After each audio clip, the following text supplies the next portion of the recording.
it's making me angry. It's just, why is it taking you so long to want to do anything? Why are you not doing anything? We've been to the House of Lords. I sat in front of Jess Phillips and blurted out all of our emotions. Our emotions got the better of us. We got a little bit angry with her. And all she wanted to do was walk away from the situation instead of facing it. It's like we're not ever going to get anywhere with this, and we now are never going to have any hope, because all we ever do is hold on to hope and get let down again and again. What do you want to see happen now? I want the law to be changed. I want these grooming gangs to be, all of them, to be sent to jail. Like, High Wycombe happened to me, and they're not sorting out the grooming gangs, but they're wanting to open children's homes. Why? Sort out what the problem that's happening in your town before opening more more opportunities for these kids potentially to happen again. Yeah. Actually deal with the situation. I don't understand why they're not. Before this all happened and these walkouts happened with people, like victims like you, saying, oh, enough, they're not listening, this isn't going in the way it should be going. Before that, were you reasonably optimistic that this inquiry was going to get to the bottom of it? And yeah, I actually had quite a lot of hope, because Baroness Casey's report was absolutely amazing. So I was hoping that something would have been done by now. I think what I'd say, Richard, is that Jade was one of the girls that my charity, the Foundation, took to meet Baroness Casey. And we've got an umbrella group of 25 survivors who want to speak to this inquiry. You know, Jade's story was actually referred to in Baroness Casey's report, and she said that the people that she had met, the survivors she had met, including Jade, should be front and centre of this inquiry.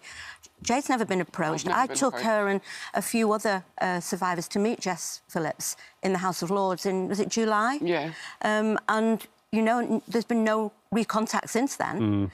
It's very much been going on behind closed doors, and that is worrying. What struck a lot of people yesterday, in and out of the media and in the population at large, was that the statement by Jess Phillips, the government minister here, was so dismissive of what people like you, the victims, were reporting. I mean, they've been in these committee meetings. They say they've been gaslit. They say they've been basically almost suffocated, not allowed to say what they think. Yeah. So they've walked out. And she says that what they're saying is false. It's not false. I mean, you've got to listen to what victims say, especially when they're speaking from immediate contemporary experience. And they've not made that decision lightly. You know, no, they wanted to be part They want to be part of this, but as does Jade, as do many others that we're supporting in the Foundation. Sorry, Jade, go on. I was going to say, when you've got someone like Jess Phillips that just smirks in your face the whole time and actually don't do what you've asked of her, like, there's no point.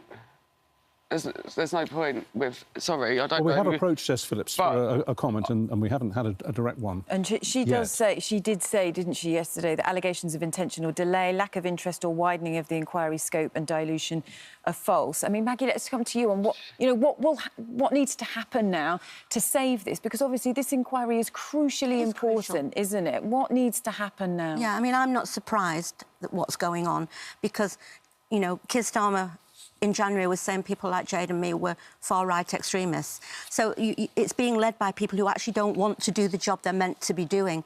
What we need is a chair who will get a grip of this. A judge. I think a judge, and actually Fiona Goddard yesterday, I spoke to her and she made a really good point. She thinks it should be somebody who is not from the UK, who is not tarnished and already being controlled by a system that doesn't really want to uncover the truth. That is a really good idea. And we need transparency, we need communication about terms of reference. It's all being done behind closed doors. That is not what this should be.